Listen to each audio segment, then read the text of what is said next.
तो BTTH के एक और नोबल एक्सप्लेनेशन में आपका स्वागत है। अब पिछले एपिसोड में जियान ने प्रोटेक्टर टाई की काफी प्यार से तहकीकात करी थी। इस वजह से जियान को हॉल ऑफ सोल के कई राज मालूम पड़ते हैं और अब जियान समझ गया था कि वो काफी ज्यादा वीक है। तो ये एपिसोड होने वाला है बहुत इंपॉर्टेंट, क्योंकि इसमें शुरू करने वाला है जियान अपनी ब्लैक कॉर्नर रीजन की journey. So watch this video till the end. तो आज वो समय आ चुका है जब जियान ब्लैक कॉर्नर रीजन की तरफ जाने वाला है। ये टाइम था मॉर्निंग का। हम 3 फिगर्स को स्काई पॉइजन सिटी की वॉल पे खड़े हुए देखते हैं। जियान अपने नीचे सिटी को देख के एक लंबी सी सांस भरता है। वो लिटिल फेरी डॉक्टर से कहता है, क्या तुम सच में मेरे साथ जाना चाहती हो? जिसके जवाब में शाओशियान कहती है कि बिल्कुल, मैंने अपने सेक्ट के सारे मैटर्स को सॉल्व कर दिया है और अगर मेरे जाने के बाद कुछ हो भी जाता है तब भी कोई मैटर नहीं है, क्योंकि अगर मैं इस पॉइजन सेक्ट को एक बार बना सकती हूँ तो इसे दोबारा भी बना सकती हूँ। ये सुनने के बाद जियान लिटिल फेरी डॉक्टर से कुछ नहीं कहता है। उसका ध्यान जाता है क्वीन मेडुसा के ऊपर। जियान कहता है कि मैं यान अलायंस की रिस्पॉन्सिबिलिटी तुम्हारे कंधों पर डालता हूँ। ये सुन के मेडुसा के फेस पे एक स्माइल आ गई थी। वो कहती है कि जब तक मैं जिंदा हूँ तुम्हारे यान अलायंस को कुछ नहीं होने वाला। अब क्योंकि जियान काफी टाइम तक यहाँ से दूर जाने वाला था, इस वजह से वो क्वीन मेडुसा को थोड़ी देर तक घूरता रहता है। जियान कहता है कि अगर अगले 2 साल के अंदर मैं नहीं भी वापस आ पाया तब भी तुम कोई चिंता मत करना, क्योंकि मैं हेवन सोल ब्लड बोन पिल को किसी के हाथों जरूर भिजवा दूंगा। कायलिन शर्माते हुए कहती है कि अगर उस पिल को तुम खुद डिलीवर करने आओ तो और भी अच्छा होगा। मेडुसा की ये बात सुन के जियान के फेस पे एक वार्म स्माइल आ गई थी। वो थोड़ा सा हेजिटेट करने के बाद आगे बढ़ता है, जिसके बाद हम देखते हैं अपने ठरकी जियान को क्वीन मेडुसा को जेंटली हक करते हुए। जियान के हाथों ने बस मेडुसा के कंधों को टच ही किया था, तभी हम कायलिन की पूरी बॉडी एकदम टेंस्ड अप होते हुए देखते हैं और इस समय उसका चेहरा एकदम टमाटर की तरह लाल हो चुका था। लेकिन वो भी इस बार पीछे नहीं हटती। वो कहती कि तुम भी केयरफुल रहना। अगर कोई बड़ी दिक्कत हो जिसे तुम सॉल्व न कर पाओ तो मुझे जरूर इन्फॉर्म करना। उस समय चाहे कुछ भी हो रहा हो मैं तुम्हारे पास भागी चली आऊंगी। अब मैंने इतनी ज्यादा खतरनाक बात बताई, तुम लोग फटाक से लाइक कर दो। इन दोनों को इस तरीके से बात करते हुए देख हमारी जिया पूरी बेहोश होने वाली थी। उसके दिमाग में ये बात चल रही थी कि हम लोग तो बस यहाँ से थोड़े टाइम के लिए जाने वाले हैं। ये दोनों तो ऐसे बिहेव कर रहे हैं जैसे ये लोग मौत से पहले मिलने नहीं वाले। अब शायद जियान ने भी जिया का ये एक्सप्रेशन सेंस कर लिया था। इस वजह से वो मेडुसा से फटाक से कुछ कहने के बाद वापस आ जाता है, जिसके बाद हम उसके ग्रीन कलर के विंग्स को अपीयर होता हुआ देखते हैं। अब यहाँ पे और भी ज्यादा टाइम वेस्ट करने का इन लोगों के पास कोई रीजन नहीं था। इस वजह से सबसे पहले जियान आगे चला जाता है। तभी हमारा ध्यान शिफ्ट होता है जिया की तरफ, जो कि मेडुसा से कहती है कि कायलिन जी अपना ध्यान रखना, हम जब वापस आएंगे तो मैं तुम्हारे पास सबसे पहले चली आऊंगी। और ये कहने के बाद हमारी जिया भी जियान के पीछे लग लेती है। जब लिटिल फेरी डॉक्टर भी उड़ने वाली होती है तभी पीछे से आवाज आती है क्वीन मेडुसा की। वो कहती है कि तुम उसे अच्छे से प्रोटेक्ट करना। ये सुन के लिटिल फेरी डॉक्टर जब वापस क्वीन मेडुसा की तरफ देखती है तो इस समय मेडुसा के फेस पे एक प्लीडिंग वाला एक्सप्रेशन था। ये देख के शाओशियान कहती है कि तुम चिंता मत करो, जियान मेरा वन एंड ओनली फ्रेंड है और अगर कोई बहुत ही ज्यादा भयानक सिचुएशन बन भी जाती है तो जियान से पहले मेरी जान जाएगी।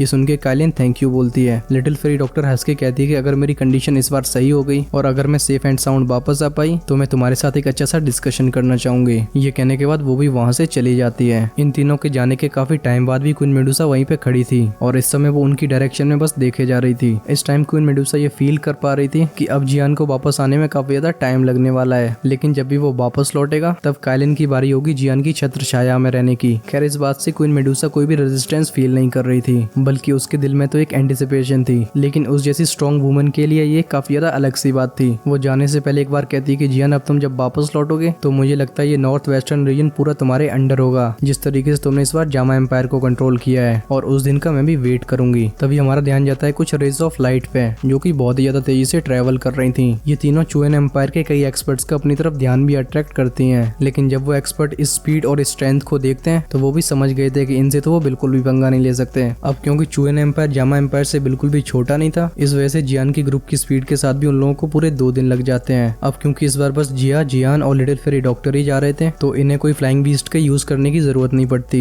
क्योंकि इन तीनों की स्पीड ऑलरेडी काफी ज्यादा तेज थी। अगर आते टाइम पे जियान के पास एक बड़ा ग्रुप नहीं होता तो शायद जियान वहाँ भी फ्लाइंग बीस्ट का सहारा नहीं लेता। हम देखते हैं उन तीनों को चुएन एम्पायर के बॉर्डर पे थोड़ा सा पॉज होते हुए, जिसके बाद वो मैप पे एक नजर डाल के दोबारा से अपनी जर्नी कंटिन्यू कर देते हैं। अब भले ही चुएन एम्पायर से ब्लैक कॉर्नर रीजन थोड़ा सा दूर हो, लेकिन जियान का ग्रुप भी कोई नॉर्मल इंसानों का नहीं था, क्योंकि यहाँ पे जियान और जिया दोनों 2 हुआंग पे थे। अब भले ही दुई विंग्स का यूज करने की वजह से उनकी दुई थोड़ी सी जल्दी एग्जॉस्ट होती हो, लेकिन जियान के लिए ये कोई बड़ी परेशानी नहीं थी, क्योंकि जियान अपने साथ पूरा का पूरा मेडिकल स्टोर लेके चलता था, जहाँ पे दुई रिप्लेनिशमेंट की तो कोई कमी नहीं थी। और दूसरी तरफ हमारे little fairy doctor already 2 Jong पे पहुंच चुकी थी, तो इस वजह से उसे दुई विंग्स के यूज करने की कोई जरूरत नहीं थी, क्योंकि उसके एक थॉट के साथ ही सारी की सारी नेचुरल एनर्जी को वो यूज कर पाती थी। और इस रीजन की वजह से लिटिल फेरी डॉक्टर को दुई की एग्जॉस्शन जैसी कोई चीज फील नहीं होती, और जो थोड़ी सी थकान फील होती थी वो भी 2 जोंग लेवल के वॉरियर के लिए कुछ नहीं थी। हम इस समय जियान के ग्रुप को एनर्जी से भरे माउंटेन्स को क्रॉस करते हुए देखते हैं, जहाँ पे जियान लिटिल फेरी डॉक्टर के लिए उन इंग्रेडिएंट्स को ढूंढने की कोशिश कर रहा था, जिससे उसकी उसकी वो फुल पॉइजन बॉडी के लिए पिल रिफाइन करी जा सके। और ये रीजन था जिसकी वजह से जियान के ग्रुप का कई बार मैजिकल बीस्ट से सामना होता था। अब भले ही शाओ शियान की जरूरत के सारे इंग्रेडिएंट्स यहाँ पे नहीं मिले हों, लेकिन जिया की स्पेशल एबिलिटी की वजह से यहाँ पे कई इंपॉर्टेंट इंग्रेडिएंट्स मिल जाते हैं जो कि जियान की पिल रिफाइनिंग में काफी ज्यादा काम आने वाले थे।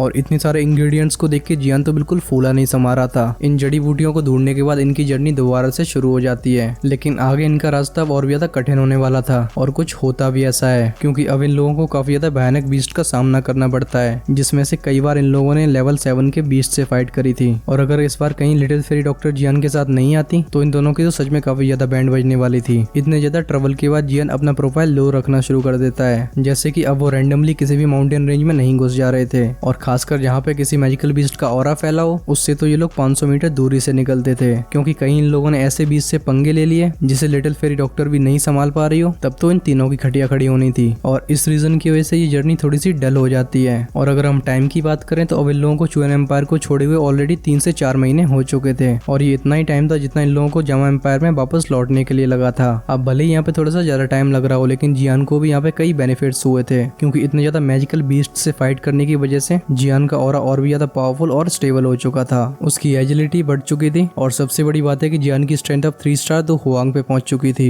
हम यहाँ पे ये भी कह सकते हैं कि यहाँ जियान की तो बिल्कुल बल्ले बल्ले है। और अब इन तीनों को ट्रैवल करते हुए हो गए थे 5 महीने और फाइनली अब इन तीनों के सामने वो बड़े से पहाड़ डिसअपीयर होते हुए दिखाई देते हैं। अब इनके सामने फ्लैट जमीन आ चुकी थी जो कि इतनी लंबी फैल रही थी जितनी इनकी नजरें। ये देख के जियान का ग्रुप यहाँ पे थोड़ा सा रुकता है और इस समय इन तीनों के फेस पे एक रिलीव्ड स्माइल थी। और अगर हम बात करें जियान की, वो तो आसमान की तरफ देख के मुंह फाड़ के हंसे जा रहा था। वो कहता है ब्लैक कॉर्नर रीजन जियान एकेडमी में जियान वापस आ चुका हूँ। अब जियान को इतना खुशी देख के हमारे लिटिल फेरी डॉक्टर के फेस पे भी स्माइल आ जाती है। वो इस बड़े से प्लेन को देख के कहती है कि यही है ब्लैक कॉर्नर रीजन। जिसके बाद ये तीनों लो एल्टीट्यूड पे फ्लाई करना शुरू कर देते हैं। और जब भी बीच में कोई ब्लैक कॉर्नर रीजन की सिटी पड़ती तो ये लोग लैंड करके उस सिटी को बाई फुट क्रॉस करते थे, क्योंकि इन सिटीज के अंदर कई ऑप्शंस होते थे जहाँ पर लिटिल फेरी डॉक्टर के लिए वो इंग्रेडिएंट्स ढूंढना बहुत ही ज्यादा जरूरी था। इस वजह से जियान के ग्रुप की स्पीड भी अब काफी ज्यादा स्लो हो जाती है। जियान बीच में अपने शाओ गेट के बारे में भी कई लोगों से पूछता है। अब शायद क्योंकि ये ब्लैक कॉर्नर रीजन का आउटर रीजन था, इस वजह से कई लोगों ने शाओ गेट के बारे में सुन तो रखा था, लेकिन किसी के पास कोई डिटेल्ड इन्फॉर्मेशन बिल्कुल भी नहीं थी। इस चीज की वजह से हमारा जियान भी काफी ज्यादा हेल्पलेस फील करता है। लेकिन फिर भी जियान को इतना तो समझ में आ ही गया था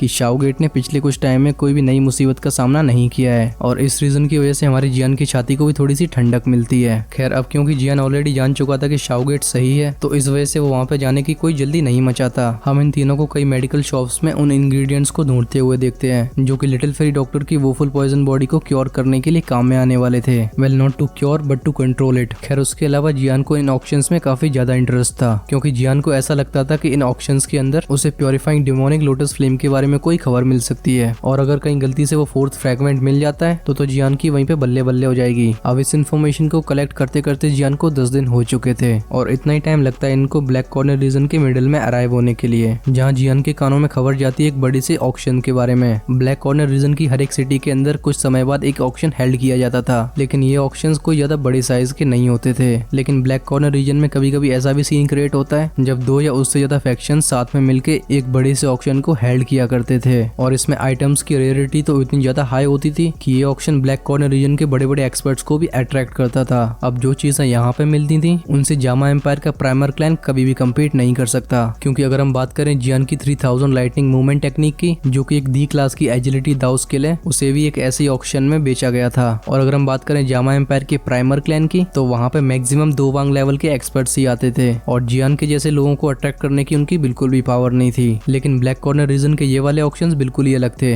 क्योंकि यहाँ पे 2 वांग ही नहीं बल्कि 2 जोंग लेवल के फाइटर्स भी देखे जा सकते थे। और जिस ऑक्शन के बारे में जियान ने सुना था वो पास ही की ब्लैक एम्परर सिटी में हेल्ड किया जाने वाला था, और इस सिटी के ओनर की बात करें तो वो है ब्लैक एम्परर सेक्ट। अब मुझे पता है कई लोग कह रहे होंगे भाई तू इतनी ज्यादा डिटेल क्यों दे रहा है, वो इसलिए क्योंकि यहाँ पे कई पंगे होने वाले हैं। और अगर हम बात करें ब्लैक एम्परर सेक्ट की, तो इसे हम ब्लैक कॉर्नर रीजन का काफी ज्यादा रेनाउंड सेक्ट बोल सकते हैं, लेकिन ये जनरली काफी ज्यादा लो प्रोफाइल रखता है, और इसी रीजन की वजह से ब्लैक कॉर्नर रीजन की ब्लैक रैंकिंग में भी इनका नाम नहीं है। लेकिन इसके बाद भी ऐसे बहुत कम फैक्शंस थे जिसने ब्लैक एम्परर सेक्ट से पंगे लिए हों। जियान के कान में ये भी रूमर फैलता है कि वो गोल्ड सिल्वर ब्रदर इस ब्लैक एम्परर सेक्ट के सेक्ट लीडर से काफी ज्यादा पोलाइटली बात करते हैं, और इस चीज से हमें ये तो मालूम पड़ जाता है कि इस बंदे की स्ट्रेंथ एटलीस्ट 2 जोंग पे तो होगी। खैर, ब्लैक कॉर्नर रीजन में छुपे हुए रिश्तों की कोई कमी नहीं थी, इस वजह से भले ही वो ब्लैक रैंकिंग थोड़ी सी इंटरेस्टिंग चीज हो, लेकिन वो ब्लैक कॉर्नर रीजन की पूरी स्ट्रेंथ को बिल्कुल भी डिफाइन नहीं करती थी, क्योंकि जो सच में ट्रू एक्सपर्ट्स थे वो जनरली छुपे हुए रहते थे। अब खैर ब्लैक एम्परर सेक्ट की इतनी ज्यादा तारीफें सुन के जियान भी थोड़ा सा इंटरेस्टेड तो हो ही गया था। इस वजह से वो तीनों फैसला लेते हैं ब्लैक एम्परर सिटी में जाने का, क्योंकि अगर जियान यहाँ पे थोड़ा सा लकी रहता है तो उसे अपने उस फोर्थ फ्रेगमेंट का कोई क्लू भी मिल सकता है। लेकिन मान लो जियान को इसके बारे में कोई खबर नहीं भी मिलती है, फिर भी ये ऑप्शन कई बड़े बड़े एक्सपर्ट को तो अट्रैक्ट कर ही लेगा और वहाँ से जियान को हेवनली फ्लेम की जानकारी भी मिल सकती है। क्योंकि इस समय जियान के लिए एक नई हेवनली फ्लेम दो रीजंस की वजह से काफी ज्यादा इंपॉर्टेंट थी। पहला क्योंकि वो अपने डीमन स्पॉट को खुद ही रिफाइन करना चाहता था, और दूसरा क्योंकि लिटिल फेरी डॉक्टर की वो फुल पॉइजन बॉडी के लिए जो पिल को रिफाइन करना था उसके लिए भी 3 तरीके की हेवनली फ्लेम की जरूरत पड़ने वाली थी। और इन रीजंस की वजह से जियान अब और ज्यादा वेट नहीं करता, वो सबसे पहले फटाक से एक ब्लैक कॉर्नर रीजन के मैप को परचेज करता है जो कि उसे काफी ज्यादा हाई प्राइस पे मिला था। और जिसके बाद वो तीनों ब्लैक एम्परर सिटी के लिए निकल जाते हैं। राइटर हमें आगे बताता है कि ब्लैक कॉर्नर रीजन काफी ज्यादा वास्ट है, और अगर हम जामा एम्पायर और चुएन एम्पायर दोनों को मिला भी दें तब भी ब्लैक कॉर्नर रीजन से इन दोनों का कोई कंपैरिजन नहीं है। अब क्योंकि यहाँ पे कई सारे स्ट्रॉन्ग एक्सपर्ट्स थे तो ये रीजन काफी ज्यादा क्योटिक रहता था। इस वजह से भले ही जियान की स्ट्रेंथ अब बढ़ चुकी हो, लेकिन फिर भी वो काफी ज्यादा कॉशियसली अपनी प्रोफाइल लो रख रहा था। क्योंकि भले ही जियान ने ब्लैक कॉर्नर रीजन के कई फैक्शंस को डरा धमका रखा हो, लेकिन हमें ये नहीं भूलना चाहिए कि वो बस छोटे मोटे फैक्शंस थे। और जैसे जैसे जियान की स्ट्रेंथ इंप्रूव हुई थी उसका परसेप्शन और उसकी समझदारी भी इंक्रीज होती जा रही थी। जियान को ये भी समझ में आ गया था कि वो गोल्ड सिल्वर ब्रदर इस रीजन के सबसे ज्यादा स्ट्रॉन्ग एक्सपर्ट्स नहीं है, क्योंकि सबसे ज्यादा स्ट्रॉन्ग तो वो हैं जो अभी भी छुपे हुए बैठे हैं। इस समय ब्लैक एम्परर सिटी में काफी ज्यादा हसल वसल थी। हम देखते हैं एक यूथ को जिसने एक ब्लैक रोब पहन रखी थी और उसके मुंह में था एक घास का टुकड़ा जो कि बैठ के आराम से सनलाइट को एंजॉय कर रहा था। अब पता नहीं इन लोगों ने ऐसा क्यों लिख रखा है, लेकिन ये जियान ही था। तभी साइड में से जिया की आवाज आती है कि जियान ये सिटी अब कितनी ज्यादा दूर रह गई है। जियान कहता है कि बस हम आ ही गए। जियान का ये सेंटेंस दोबारा सुन के जिया अपने पैर पटकने लगती है। वो कहती है कि तुम ये सेम वर्ड 10 बार बोल चुके हो। तभी हमारा ध्यान जाता है लिटिल फेरी डॉक्टर की तरफ जो कि जियान की साइड में बैठी हुई थी। जब वो जिया के इन एक्शंस को देखती है तो वो हंस के अपना सर हिलाने लगती है। जियान कहता है कि तुम छोटी बच्ची की तरह बिहेव मत करो। तुम्हारी जानकारी के लिए मैं बता दूं कि हम जब वॉक करते हैं तब हम ट्रेनिंग कर रहे होते हैं, इस वजह से हमेशा उड़ना अच्छी बात नहीं है। अब पिछले जितने भी टाइम से ये लोग ट्रैवल कर रहे थे हमारी जिया ने कई यमी यमी से इंग्रेडिएंट्स को ढूंढ रखा था, लेकिन ये नालायक जियान सारी सारी जड़ी बूटियों को हड़प लेता है और ऊपर से ज्ञान और पिलता है कि हमें इन चीजों का पूरा इस्तेमाल करना चाहिए। इस वजह से हमारी जिया काफी ज्यादा इंडिग्नेट फील कर रही थी। वो कहती है कि इतनी बोरिंग ट्रेनिंग कौन करना चाहता है, और अगर तुम चाहती हो कि मैं अच्छे से ट्रेनिंग करूं तो तुम फटाक से मुझे वो इंग्रेडिएंट्स दे दो।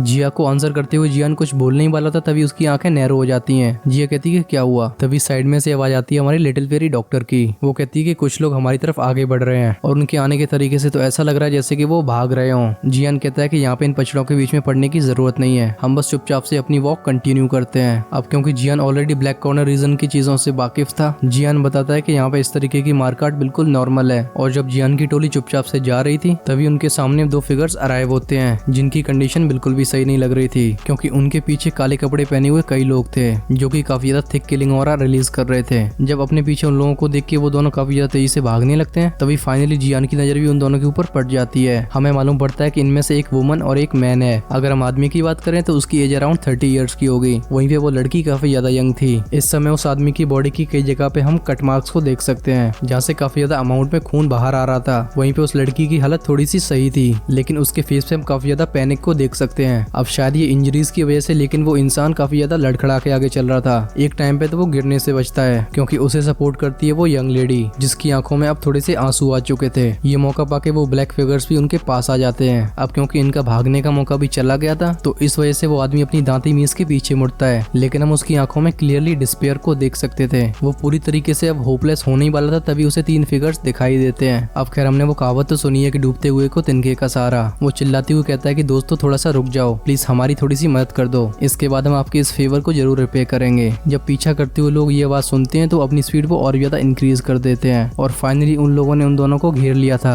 और कोइंसिडेंटली जियान का ग्रुप भी उस घेरे के अंदर था। तभी उनमें से एक ब्लैक फिगर की आवाज आती है। वो कहता है कि तुम अभी भागना चाहते हो। जियान के ग्रुप को भी इनके चंगुल में फंसते हुए देख वो आदमी पूरी तरीके से होपलेस हो जाता है और अब उसके पास बस ये उम्मीद थी कि कहीं से कोई मैजिक हो जाए। तभी वो काले कपड़े पहने हुए लोग जियान के ग्रुप को भी नोटिस कर लेते हैं। उनमें से एक बंदा कहता है कि रोड काफी ज्यादा वाइड है और मैं ये सजेस्ट करूंगा कि तुम हमारे मैटर में बिल्कुल भी मेडल मत करो। जियान कहता है भाई मैं तो यहाँ से पास कर रहा था। इस समय जियान ने भी उस लड़की को ध्यान से देख लिया था, लेकिन जियान की नजर अभी भी बिल्कुल इंडिफरेंट थी और इससे हमें ऐसा लगता है कि जियान उन दोनों को अवॉइड करने की कोशिश कर रहा है। और जब वो दोनों जियान के इस एक्शन को देखते हैं तो उन दोनों के चेहरे एकदम सफेद पड़ चुके थे और खासकर वो लड़की तो जियान को अब ऐसे देख रही थी जैसे वो उसे खा जाने वाली है, क्योंकि वो समझ नहीं पा रही थी कि जियान इतना हैंडसम होने के बाद इतना बड़ा डरपोक कैसे हो सकता है। अब जियान के इस रिएक्शन से बाकी के काले लोग काफी ज्यादा खुश हो गए थे। वो सब हंसते हुए कहते हैं कि लड़का तो काफी ज्यादा ज्यादा समझदार है। लेकिन अभी भी वो इंजर्ड आदमी इस आशा की किरण को नहीं छोड़ना चाहता था। वो कहता है कि दोस्त, हम जानन अकेडमी से हैं, प्लीज हमें रेस्क्यू करके हमारी मदद करो, और ऐसा करने से हमारी अकेडमी तुम्हें अच्छे से रिवॉर्ड भी देगी। तभी साइड में खड़ी लड़की कहती है कि इंस्ट्रक्टर मार्डी, इससे बिल्कुल भी भीख मत मांगो, क्योंकि ये हमारी बिल्कुल भी मदद नहीं करने वाला, क्योंकि ये लड़का तो दूर से ही काफी ज्यादा कायर लग रहा है, और इस रीजन की वजह से हम बिल्कुल भी एक्सपेक्ट तो कर ही नहीं सकते कि ये लड़का हमारी कोई भी मदद करेगा। तभी हमारा ध्यान जाता है जियान पे, जो कि उन लोगों के घेरे से अब बाहर ही जाने वाला था, लेकिन उसे उस आदमी की आवाज ने अट्रैक्ट कर लिया था। और हम देखते हैं जियान की फुटस्टेप्स को यहाँ पे पॉज होते हुए। अब आकर जियान अचानक से रुक क्यों गया और इन दोनों का चक्कर क्या है, ये हमें मालूम पड़ेगा नेक्स्ट एपिसोड में, क्योंकि अगर हम इसमें कंटिन्यू करते हैं तो ये वीडियो पहुंच जाएगा सीधा सीधा 40 मिनट पे, जिसका स्पेशली अभी मेरा कोई प्लान है नहीं। लेकिन आपको चिंता करने की जरूरत नहीं है, क्योंकि जैसे ही नेक्स्ट एपिसोड रेडी होता है आपको राइट साइड में अवेलेबल करवा दिया जाएगा। अब आई नो इस एपिसोड में काफी ज्यादा क्लीशे मूवमेंट्स भी थे, मुझे तो ऐसा लग रहा था मैं इसे पूरा का पूरा स्किप ही कर दूं, लेकिन फिर काफी ज्यादा इंपॉर्टेंट फैक्टर्स बीच में छूट भी जाते हैं, और मैं चाहता हूँ कि कोई नया मेंबर भी स्टोरी को बड़े आसानी से समझ सके। सो इसी थॉट के साथ हम खत्म करते हैं अपनी इस वीडियो को। अगर ये एक्सप्लेनेशन पसंद आया तो लाइक कर सकते हो। हम मिलते हैं अपने नेक्स्ट वीडियो में, तब तक के लिए सायोनारा।